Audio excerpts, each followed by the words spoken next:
My name is Kathleen Schell. I work at the Glenwood branch of the Howard County Library System. For my Spring 2009 LATI project, I will be starting a teen instructional knitting club called Twisted Stitches for our teen patrons this summer.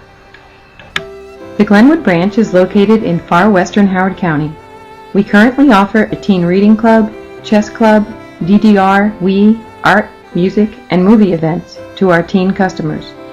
Because of my penchant for fiber arts, we decided to begin a teen knitting club as well. Knitting is not just for grannies. When women were asked their favorite hobbies, knitting ranked number 2 behind gardening. It is suddenly hip again. Celebrities such as Sarah Jessica Parker, Julia Roberts, and Madonna have helped knitting gain in popularity in recent years. Knitting is a creative outlet and is considered a form of art. There is nothing like the feeling of achievement of taking yarn and 2 needles and creating a pair of socks or a sweater or whatever you choose. Knitting involves only 2 stitches, knit and purl, that are repeated in varying ways to produce endless possibilities for your creativity. We live in a society that moves at a relentless pace. With instant messaging, cell phones, and emails, enjoying knitting can slow down a hectic life and enable a person to unwind. Escaping for an hour to knit something soft and warm can be incredibly rejuvenating. It turns out that the repetitive actions needed for knitting can bring the mind and body to a state called a relaxation response that is quite similar to what people experience with techniques such as repetitive prayer, yoga, meditation, Tai Chi, and other relaxation disciplines. Pain specialist Monica Baird explains that the action of knitting actually changes brain chemistry, decreasing stress hormones and increasing feel-good serotonin and dopamine, which have been shown to prevent pain and depression. Other researchers have discovered knitting decreases heart rate and blood pressure. Knitting has been scientifically shown to increase right and left brain interaction. Because it requires 2 hands to knit, both sides of the brain are stimulated. When you ponder a problem while you knit, both sides of your brain process the same information, enabling you to think more rationally. Knitting can help you become more patient. Knitting takes time. When you choose to knit something, you are making a choice to spend that time doing something that you want to do rather than just buying it from someone else.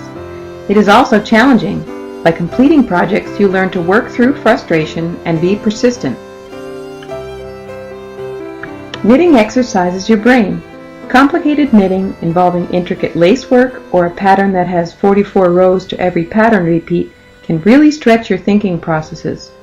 Not to mention having to calculate how to pick up stitches or increase or decrease stitches evenly. Many traditional as well as non-traditional grade schools across the country have incorporated knitting into their curriculum to help build creativity and improve math skills. Additionally, the repetitive movements have been shown to help manage disruptive behavior and ADHD in children. One type of non-traditional school, the Waldorf schools, use knitting in their first grade curriculum. They teach children, all the children, not just the girls, to knit before they learn to do math. The children develop fine motor skills, learn addition and multiplication from the patterns. They learn problem solving and logic. When children challenge themselves by learning new skills and accomplishing their goals, they increase their confidence and self-esteem. They also feel proud when others compliment their hard work. This has a positive impact on all aspects of their lives.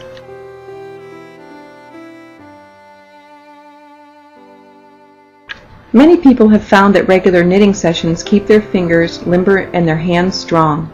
Dexterity, coordination, and fine motor skills are improved upon by holding the needles, holding the yarn, and threading the yarn precisely as it needs to be in order to properly create a knit or purl stitch. It is very important for people of all ages to know how to read to follow instructions. Reading knitting patterns, especially the complicated ones, teaches this skill. Abbreviations are widely used in knitting patterns, so people must also learn to look up information to decipher these abbreviations. The internet has made it possible for knitters to join together.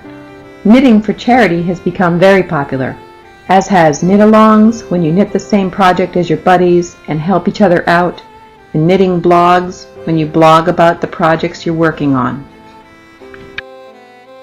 In California, Jeremy Goosen spends most of his days working at St. Joseph Hospital. He spends his downtime knitting beanies for newborn babies born at the hospital. He says, with just a little bit of giving, you can change someone's day, and possibly by changing their day, you can change their life. Knitting is portable, which is an added bonus to teens. It makes long, stressful car or team bus rides tolerable, such as when athletic or band members travel for games or competitions. Teens can also knit while waiting for their game to start or for their turn to play. Teens love to belong to social groups. It's fun to knit and even more fun to knit with others. Offering teens a safe environment in the library to meet with a group of fellow knitters is a wonderful way for them to share what they know, learn new skills, ask advice, encourage one another, and make new friends. Our library benefits from a teen knitting group in many ways. We increase our positive teen presence. We bring more teens into the library to encourage them to become lifelong readers. We highlight our extensive knitting collection and increase circulation. Most importantly, we positively impact their lives.